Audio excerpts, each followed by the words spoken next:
bu GCB'ni tanlashimizdan asosiy sabab buni qulayliklari, buni ishlash sxemalari, tezliklari, ayniqsa bu 24 versiya bo'lib chiqdi, bu 25-yillarga.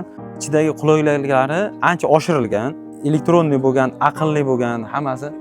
Buni tanlashimizga sabablardan bittasi bu texnikani yaralishi, mana shu именно ekskavator pogrushchik texnikasini yaralishida o'zi asoschisi mana shu GCB, adashmasam Jozef Sirilni shunaqa kishi yaratgan odam.